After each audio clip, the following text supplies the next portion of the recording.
All right. Okay, I have to move the light a little closer. This is different from when I'm actually recording. So I haven't gone live in a minute. I think it was February. Whenever I did coaching in action week, and you'll probably notice that it is down because I'm doing something special with that. Hi everyone. If you are new to me, welcome. Welcome. Let me see. Can you hear me? I hope so. Okay. Welcome. Welcome. Welcome. All right, I'm just going to talk. Hopefully, it is working. I did test it earlier, but you never know until you get on here. Hello, if you're new to me, I'm Dr. Bernita Glenn White. I go by Dr. V, and I am a certified and credentialed elite life changer. I've changed the moniker so many times: the brilliant solutionist, the expansion strategist, all of those things, and yeah, we're just gonna roll with whatever whatever sticks. But in all seriousness, my mission is to help 1 billion people to bankrupt the graveyard. And I know it sounds a little morbid, but I believe that everyone has a unique gift and talent that they have. I believe everyone is a solution to somebody else's problem, but a lot of us tend to forget who we are. And I am on a mission to help everyone that I can to embrace their brilliance and expand their life so that they can explore possibilities and elevate to a new reality. And the way to do that is through education, transformation, and practical application. So again, you're like, well, what's happening? I've watched some of your other videos and you just say it effortlessly. Well, I've been recording all day and I wasn't going to do this live stream, but I watched the movie Creed today and I was going to do a podcast version. So if you've listened to any of my podcasts that's on here, I've watched shows and movies and then give you practical life lessons. And I was going to save it for that, but I already have the lineup for August for this month ready. And then going into August, so I was like, you know what, let me go ahead and do this live so I don't forget because it is fresh and I did not want to wait. And so I'm coming on here to just talk about Creed 3 and some life lessons that we can take from, especially from like a life coach, advisor, strategist perspective. This is the first night. It When I was reviewing it and doing my notes, I was like, oh my gosh, this is gonna turn into a series. And so this is part one. Tonight, I am just doing an overview so I can get my mind ready so I can multicast. I put on my threads, I have been tracking like, okay, I'm watching a movie and I've been putting in different notes. And then I was like, okay, I'm going on IG Live. And I was like, nope, scratch that. I'll be there tomorrow or the following day when I decided to do the follow up to the series. It'll probably be tomorrow or maybe then a day after, depending on when you watch this.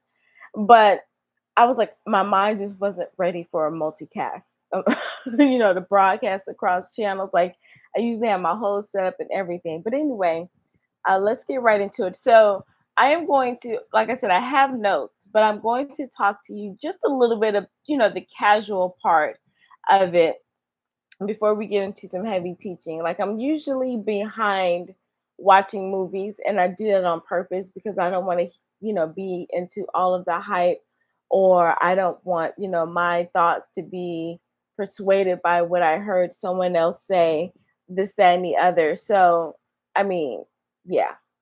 And plus, this one wasn't on the list. I think I did some live streams couple of months back on my Instagram channel, on my Instagram live when I would come on in the morning, like at 4 a.m. I had challenged myself to do that for I think a week straight. And I talked about Creed 1 and 2. So this is the finale of the trilogy, I guess.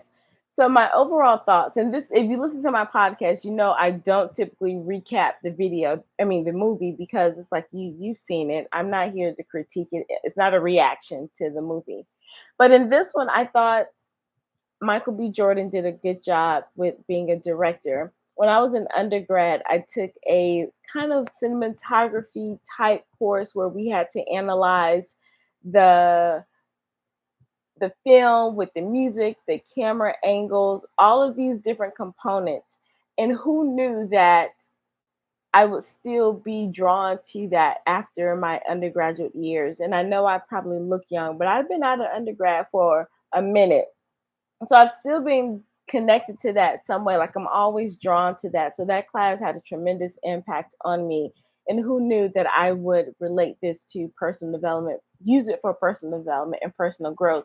So it was one scene, like it was a lot of different things, but I really appreciated the cinematography of when they were in the rounds and it fighting the last few rounds, and it was just complete silence around them, everything shut out, and no music. No, well, it was some music, but no noise, no crowd, and it was just Adonis and Dame in there just doing their thing, and then the jail, just so much there. I was like, wow, that was really cool, and there was a lot of deep symbolic things in there, but I won't get into that. So I'm jumping to the end part of the movie before I go into like the overview of what this series will be about. I did like how Duke, the coach, the speech that he gave Adonis in the ring, and you can see the two different styles between Adonis and Dane, especially when their coaches are trying to support them. For Adonis, and I'm going to read, I tried to type it out, I kept rewinding it so I can get it. Duke was telling Adonis, like, you out there boxing and you need to start fighting. Let go of the fear, let go of the guilt, let go of whatever was and walk into whatever it is. Go be ferocious, go be Adonis Creed. And and I thought that was very powerful because you if you watch the movie, he was out there like I have a job to do. And after all of these rounds 1 through 11, Duke was like, okay, put the professionalism aside and go out there and get after it. Like you are from the street kind of thing. And then on the other side, and of course he said that because of the situation. But on the other side of that, when Dame was getting coached and they were trying to give him strategies, he was like, I don't need to hear that. Don't talk, all the money in the world is not going to save him. So he was hashtag not coachable. And then when it came back with him to coach him again, it was like, you're great, you're doing good, champ, just telling him things that he wanted to hear. So I think that's a good setup, in my opinion, for how this works as far as having a life coach or personal development or moving into personal mastery. If you're a career professional, high achiever, business owner, life changer, is sometimes we can know a lot and still know nothing, and it's like, are you coachable or not? Like, coachable or not, kind of thing. And even though you've had success in the past, are you going, or you were once the big person in your area, when you find yourself in the situation, are you going to chill out, humble yourself, and listen? But I won't get too much into detail. Again, this is just like an overview of what I wanted to share. So I'm looking at my notes. So the overall, there were five, six things that came up, and I'm going to go over kind of the six things in general, just like make this very quick. And then I'm going to talk about some of the characters and their traits. I'm going to talk about what it looks like, if you had to life coach Adonis. I am going to talk about some things that we can really learn from Duke's coaching style, and then hopefully something comes up and it applies to your life. So if you're tuning in, hi, Dr. Brittany Glenn White. I go by Dr. V, and I am talking about things that we can learn from Creed 3 to apply to our lives, the practical applications of what it means to life coach. And I know when people hear life coaching, they roll their eyes. I rolled mine too. I talk about this a lot on a lot of my videos on the channel. But when I really started looking at what it really means, then it's like all of us need life coaches, every single person. And if you played sports or if you were a part of any type of group, you've had a life coach before. I mean, like not like life coach, but you had a coach. I was a cheerleader. Some people may not say that was a sport, but you get out there and do all these flips and jumps, and you tell me. But we had a coach there. Basketball, football, any type of traditional sports that we know, there's a coach for that.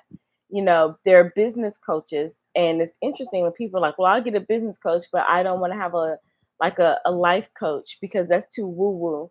And I used to think that, but your business or your professional growth is only going to go as far as your personal growth, who you are inside, because you are everywhere you go.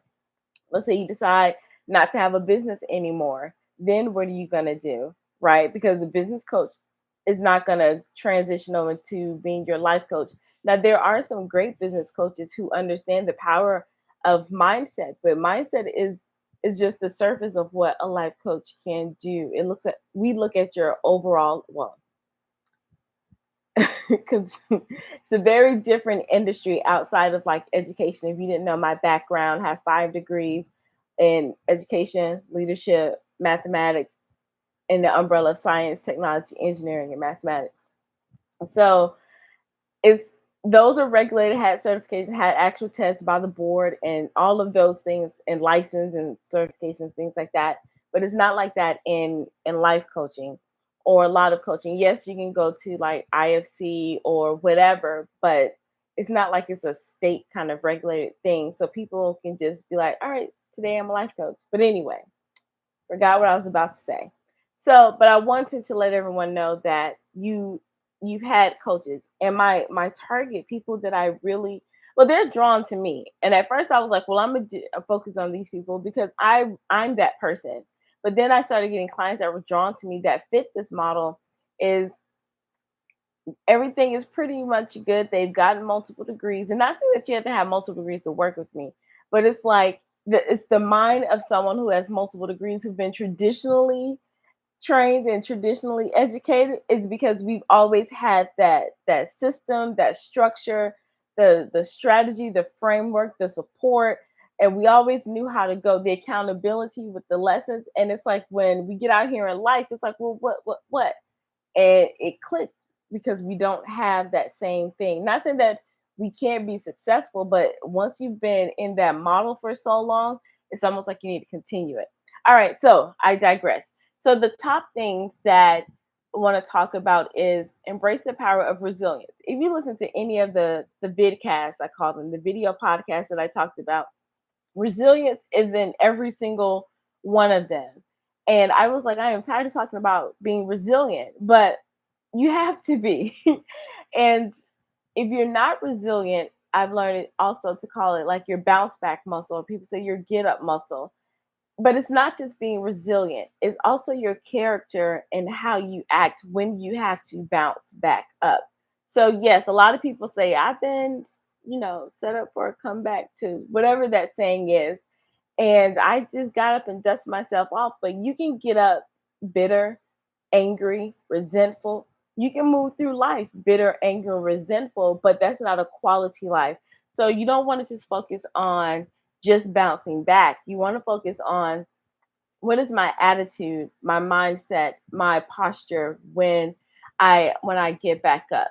So we talk about that in, well, it shows up in Creed 3 in multiple areas, especially in the boxing ring. And you can go back and look in the other parts of the movie where Adonis never gave up, or even some of the other fighters. It's like they looked like they were down and out, and they kept coming back. They kept coming back because it was something like, I have to get back up. So those were physical get back up, so literally in the ring. But sometimes being able to bounce back is, you got rejected from a job. Are you going to go apply again? But are you going to go apply and have the attitude of, well, that particular job probably wasn't for me. So I am going to make sure that I have my right attitude, stay positive, and move on to the next. If you get rejected in a relationship or a business idea or a client or whatever the case may be, will you still move forward and build up your bounce back or your resiliency muscle? The next part is defining your own legacy. Now, if you watch the first two movies, it was about Apollo and the legacy and the Creed last name. And of course, Adonis wanted to make it on its own, but it's something about having a name that you are following, a legacy. And I know, I mean, I don't have a legacy name, but a lot of us don't have legacy names, but we have something that maybe our parents or our guardians instilled in us and something that we want to continue on. But let's say you don't have that. Think about it this way, it starts with you. So you want to consider that as well. Either protect the legacy and embrace what you have and move forward, or start preparing yourself to know that you're going to leave a legacy and that someone else that's coming after you is going to work to preserve that and give them something to work with. There was one part in there when Dane was like, well, you were riding out on your dad's name, that's how you got there because of your dad's name. And it was like, so, and even though Adonis fought so hard not to follow into that, I'm gonna be honest.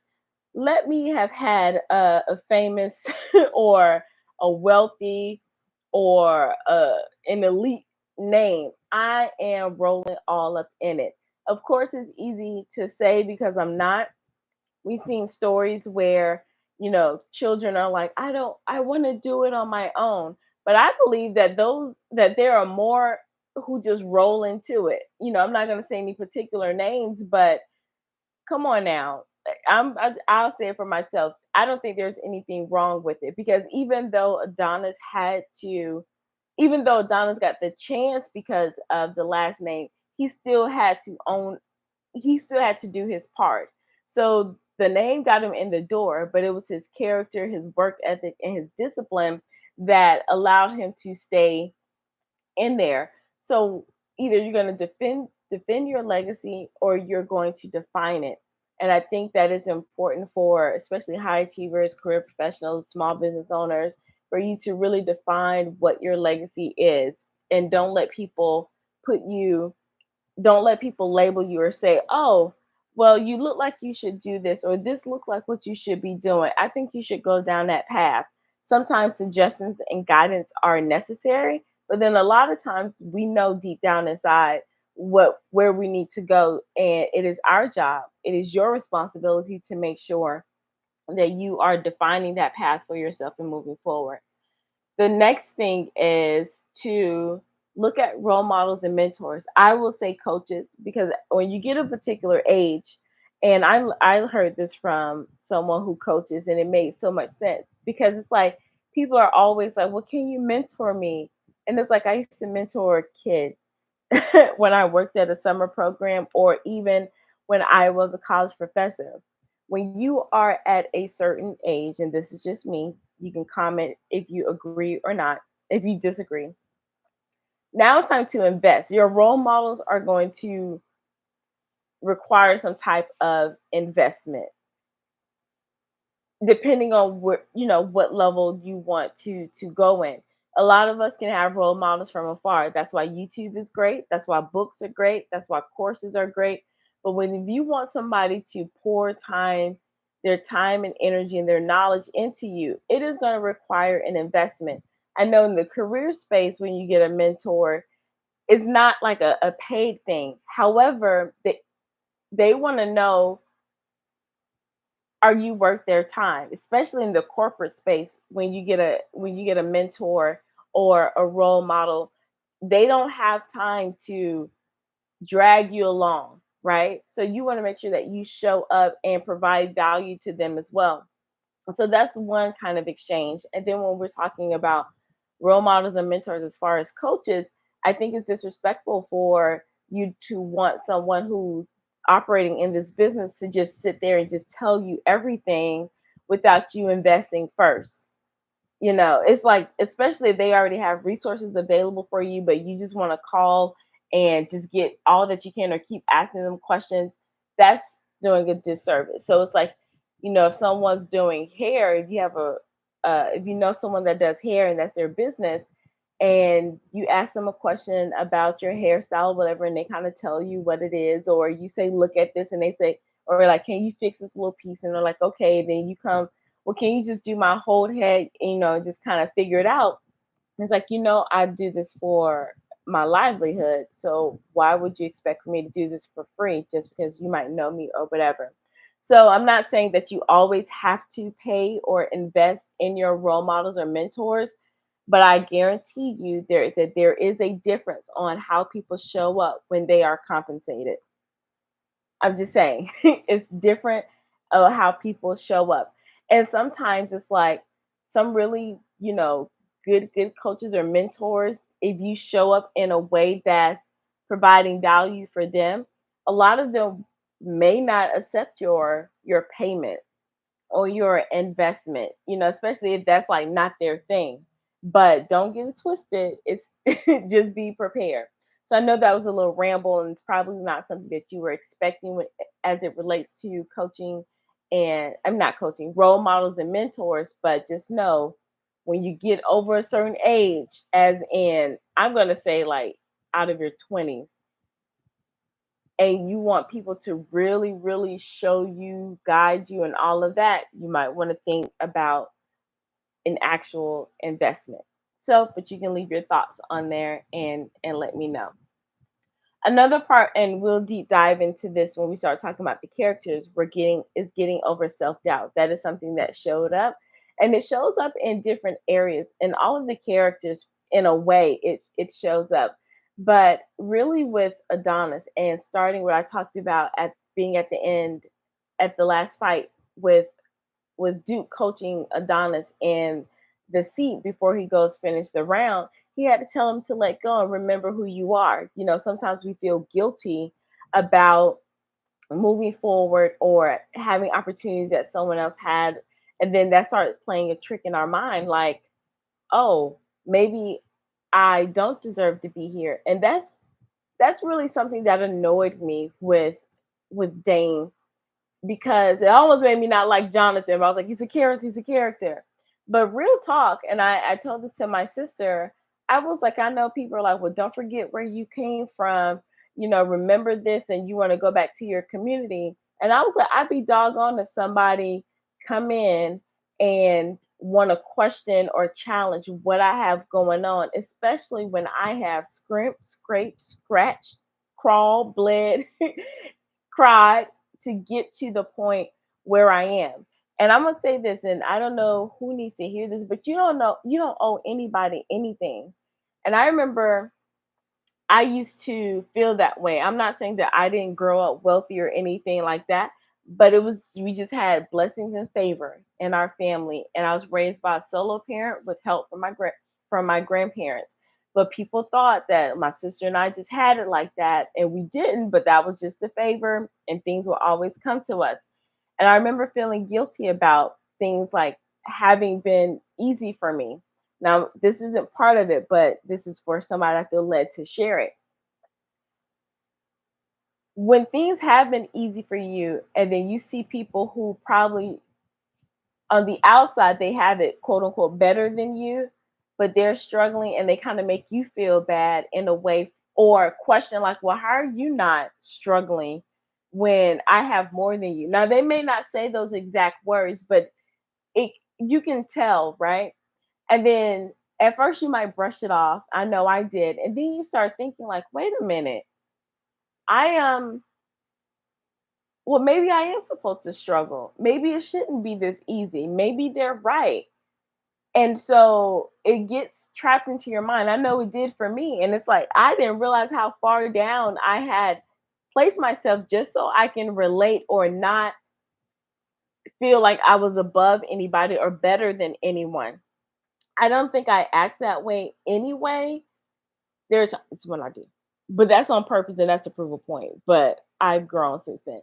But seriously, it's not like an attitude of, oh, I'm so much better, but it's just something about like when people they put this perception on you, and then you start looking like, oh well, I really don't want to be that person. So let me it's dimming my light, dumb myself down, dropping down my favor so I can not be that person. And that's not the way to go, because what happens in this, what happened to me, it can be a long climb back up to get to where you were, because once that thought, that self doubt, like you don't deserve this, gets into your mind, it causes everything else to spiral out of control if you don't catch it. So when Dane came to Adonis, was like, oh, you had this opportunity just because of your dad's name, or now you live in a high life, and then I want what you got because that's what I should have had. Whoa, I put in this work. So for anybody who's out there and people like, don't forget where you came from, I'm forgetting. Oh yeah, I'm forgetting because there's nothing back there for me but to move forward. Now, that doesn't mean that you're arrogant. That doesn't mean that you're cocky. That doesn't mean you put people down if it's like going back to a neighborhood. But if you just think about this from a mindset perspective, I am not going back there. I am forgetting. That's what the Bible says. Forget those things in the past and press towards those things that are ahead. So Dane's character coming in like, oh, you think this and that, when you know that you have worked, when you know that you have put in the time, the sacrifice, you be doggone right. Yep, I am here in my LA house with all my type, all of it. So I'm just letting people know now that I want y'all to remember these times, these beginnings. So when I say, when people are like, "Oh, you not coming back," or you forgot who you were. Yep, I sure did. I don't want to be her. I don't want to be her, and I don't want you to be them. All right, so I got on a little tangent because Dane made me mad like the whole movie. Like, are you serious, dude? And you gonna set me up? And Adonis still holding on. And that's the other thing. When someone who has been there for you in the past, and then it's like you got successful, they chose a different route, and then they come back around. It's like, oh, remember what I did for you. Thank you, but you helped that person. You weren't with me along the way. So it's like, are we grateful for people's support? Yes. But were they with you every single step of the way? Absolutely not. So you don't owe anybody anything. There was a part where, and this does tie into self doubt. There was a part when Adonis went to his mom, Marianne, and she kept all the letters from Dame from jail and things like that. Never showed Adonis until it was time to to fight. And he was like blaming her, like, it's because of you. I'm not turning into a pillar of salt for nobody. Right? I ain't looking back. I won't go back. Can't go back to the way it used to be. Absolutely not. So he was upset, like, oh, he's mad, he's coming after my title, he did this and that because you let him know that I abandoned him, or you made him think that because I never responded to the letters. I blame you for all of it. And she was like, absolutely, I'm responsible for all of it. So in other words, you have created this empire, and I'm also responsible for that, from keeping you out of this situation. Now, good, bad, or ugly, people may say that she was wrong, but she knew, like, she's a parent. She knew what was happening. That's one part of coaches, especially if you get a great one. Coaches see a perspective that's higher than what you're in right now.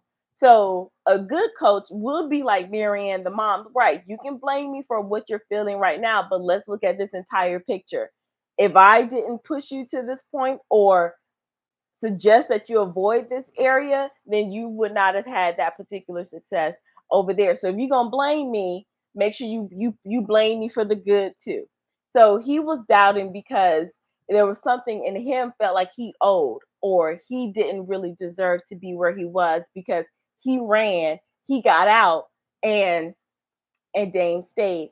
The other part to that is Dame had priors.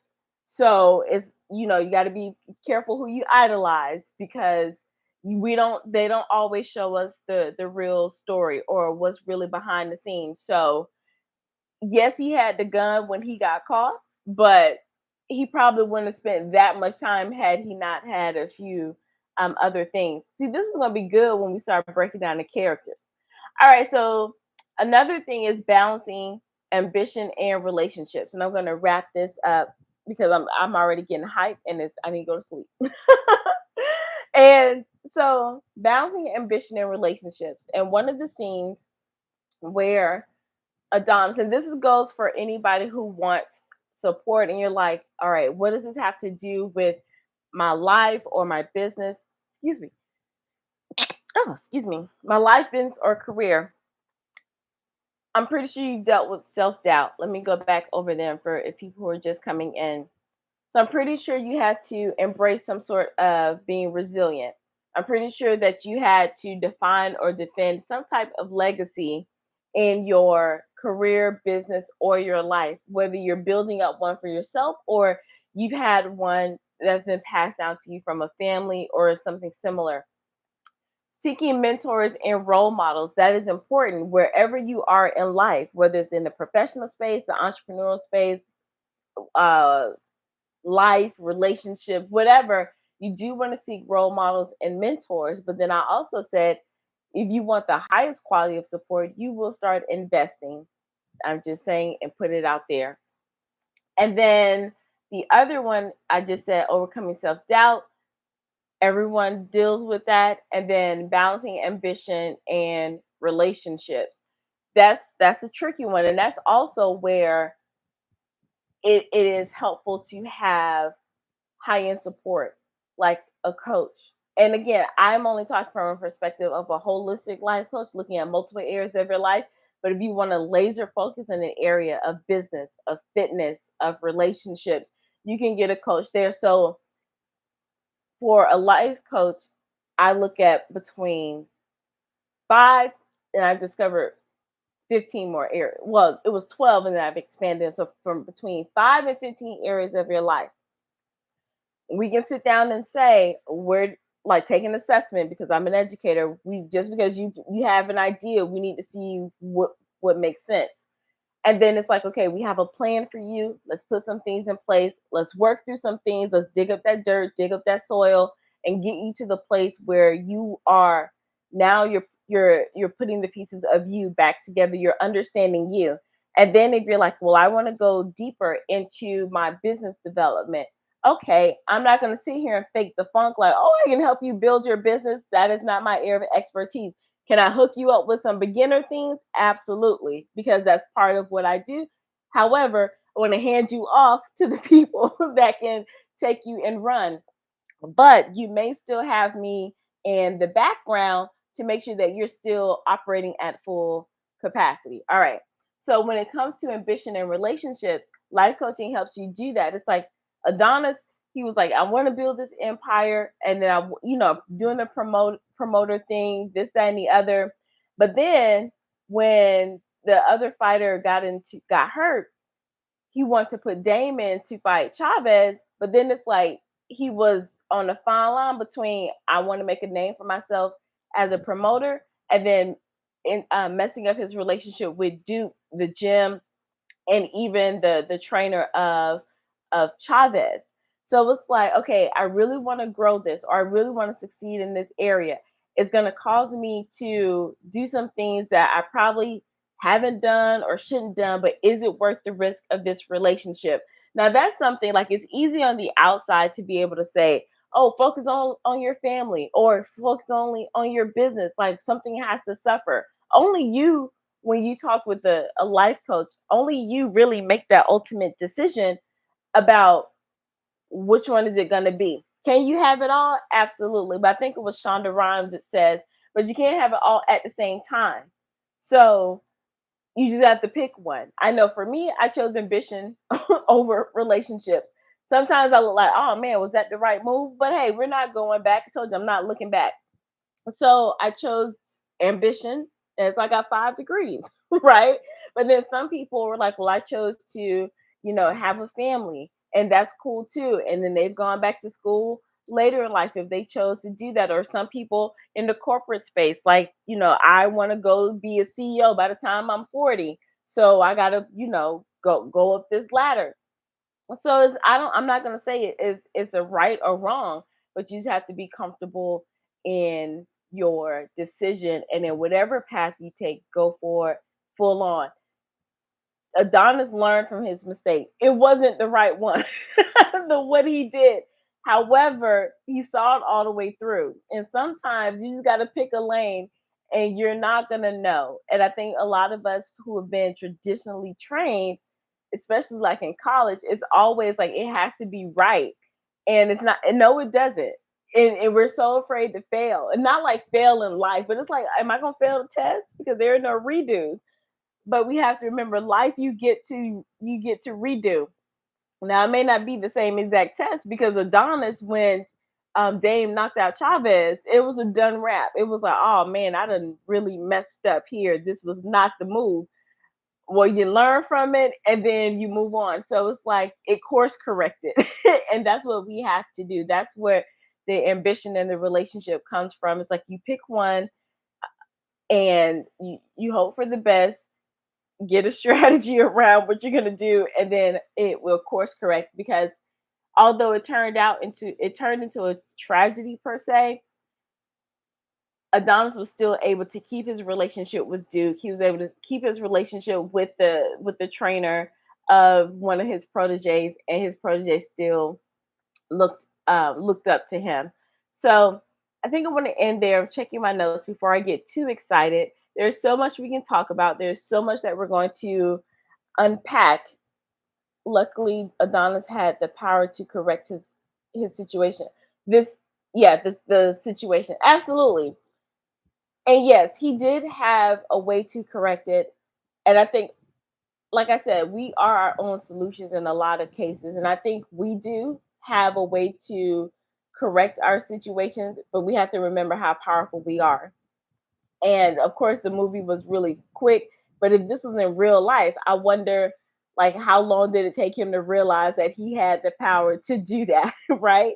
So I do have a part on here. It's like, if I was coaching Adonis, how would I approach it? And we'll get to that and later on in the series. But yes, we do have the power, but we have to believe that we have the power to correct our situations. And then if you want to really take it a step further, God ultimately has the power, but He gives us Holy Spirit to lead and guide us. And if I know sometimes I'd be like, that ain't right. I don't want to listen. But if you sit down long enough, you'll realize that you do have the power inside of you. All right. It's like Dorothy, she had the power from the beginning. Absolutely. That was a great point. Dorothy was walking around with her solution. Literally walking around with her solution to her problem. That is a great one. And it was on her feet the entire time. How many of us are walking around with our own solutions to the problems that we keep whining and complaining about? I'm raising my hand, hence why I made myself get on this live. Because it's like, get out here and do what you're supposed to do. And stop saying, oh my gosh, where are the people? Just be out there. All right. So thank you. That was from Shaniqua Inspires. Go ahead and watch her channel as well. You will learn a lot of information. She is on this series of the Black Girl. Encourage her, educate her, motivate her, all of those things. Go check out Shaniqua Inspires and come back for the next series. It will also be alive, and I think I put this out on Facebook, but I will make sure I do that again because we have so much to talk about. And if you want to connect with me, I have the complimentary resource, the free resource that go along with this is the personal guided retreat kit. I put it in the link, but it's also at drvernitaglenn-white.com/resources, which is in the description below. And the reason why I am offering or talking about the personal guided retreat kit is because that is a way that you can start building up and coaching yourself. So yes, I know you're like, well, aren't you a coach? Isn't that how you get paid for clients to come to you? Absolutely. But I'm not going to sit out here and say, like, you can't do this. You can't start on your own. Everyone needs to start somewhere. And if you want the maximum results out of working with a coach, you want to start some of the self work on your own. So the personal guided retreat kit, that's how I started. It is, I need to go back and really count the questions, but it is a deep dive. Like, imagine yourself taking yourself on a staycation. Like, I went all the way to a whole island to get myself together for 7 days, but you don't need to do that yet. You don't need to do that yet. You can go staycation somewhere in your city, lock yourself up in a hotel room, and focus on these questions that are in that kit. I show you how to do that so you can create your own kind of personal retreat and start doing some of this deep dive work yourself. So that way, when you're ready to invest at a higher level, you don't start from the bottom. You have a solid foundation, and then you can really go to the next level. All right. So again, thank you so much for listening and joining with me. Make sure you comment down below, like, subscribe. You can share. Maybe not share this introduction one, but when I do the next one, be sure to share that one as well. And good night. And I'll see you on the other side. Bye.